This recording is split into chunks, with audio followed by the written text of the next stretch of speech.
here's Brody Brazil. Pretty sure you know the drill already. If you've got something on your mind or you want to get it off your chest, give me a call. The phone number is 833-4BRODY. I don't answer. It goes straight to voicemail. You leave your message. If it's something thoughtful or insightful, or if it's really good, I'll use it as the topic for a future video here on YouTube. Calls and voicemails, just like this one. Brody, Russell, Nashville, Tennessee. Can you dive into this narrative that the Memphis Grizzlies are going to not only leave town, but leave for Nashville specifically? The Grizzlies can't leave before the end of the 29-30 season and just got approved for $550 million in renovations to the FedEx Forum, $80 million of which coming from the city of Memphis taxpayers. Nashville's already rumored for MLB and other leagues. I'm a native Memphian living in Nashville for the last decade, and I don't want to see this happen. Please help put this rumor to bed. Thanks, and I enjoy your content. Russell, I appreciate the call. I actually wasn't aware of that narrative, of that rumor, of that speculation, and maybe that just kind of proves your point that there's no real substance to it. I'm not saying I'm the default expert, but things that are real seem to surface a little bit more. This one hasn't kind of gotten to that surface level conversation yet. The Nashville Grizzlies, I mean, I'm still on the Vancouver Grizzlies, and no offense to you, but I don't think they ever should have left Vancouver. I think that would be a great NBA market still. Memphis is fine. Nothing against Memphis. It's just that Vancouver lost a pretty good opportunity for a team. But now they're property of Memphis. And what about this Nashville rumor?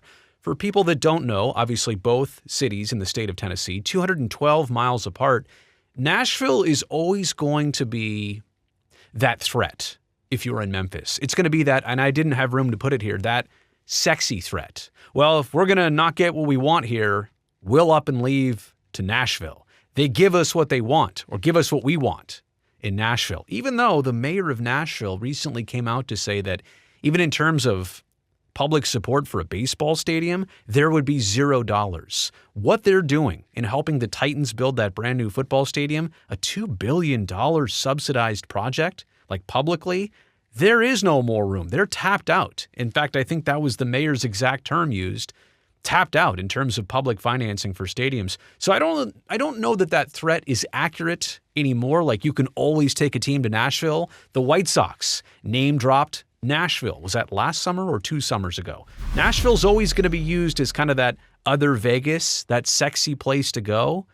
In this case, a threat if you're from Memphis, but I don't know if there's any accuracy to that because of a lot of the points that you made. I do understand that the Grizzlies have had their training camp twice over the years, and once I think in 2013, and then once last year to kick off the season while they were doing some work on FedEx Forum. So maybe that's some of the ideas and speculation that they were testing things out over in Nashville while their home is in Memphis. But I also realize that this is Memphis having a big 4 pro sports team that Nashville doesn't. And to your point, Nashville is trying to be that city that has every single one of the big 4. They've already got football. They've already got the NHL. They're, to some degree, with the Nashville Stars and other groups over time, they're working on Major League Baseball. And so the NBA is already in their state. It's just not in their city yet. And because of that, I get it. There's always going to be some commentary, some thought, and some threat about this Memphis team moving. Now, you mentioned the $550 million that's already allocated to FedEx Forum. I did do a little bit of research and background on that. I've heard that number is the target amount that they think they need to fix up FedEx Forum over the years. But from what I've understood, the city has allocated only $230 million.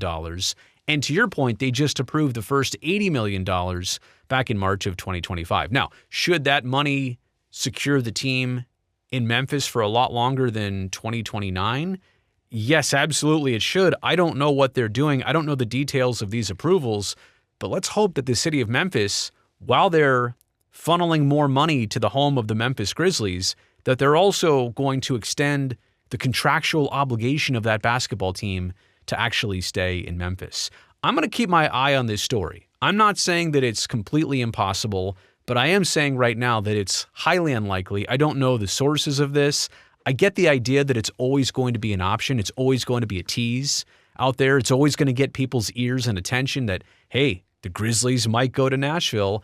I just don't think at this point, because of some of the money invested, because of maybe some of the ties already to Memphis, it just does not seem likely to move 212 miles apart. I will say, I can never see how the NBA would allow two teams to coexist in this day and age. You can already tell me about the teams in the New York metropolitan area, or two teams in the Los Angeles metroplex area, or even Sacramento and Golden State being only about 90 miles apart. Those teams and those cities and those basically dual markets have existed for a long time, not Sacramento and the Bay, but the other two. But the point is here, I just don't see another team going into Nashville in the NBA with the Memphis Grizzlies still existing. Again, I'm not going to claim to be the expert on this very topic, but haven't heard anything about it. Doesn't make a lot of sense to your point. I will keep an eye on it though, and if the situation warrants it, you know I'll definitely be covering it here on this YouTube channel. That's the end of this one. Thumbs up down below greatly helps me, the video, and the channel. Don't forget to subscribe. I'd love to see you back here next time.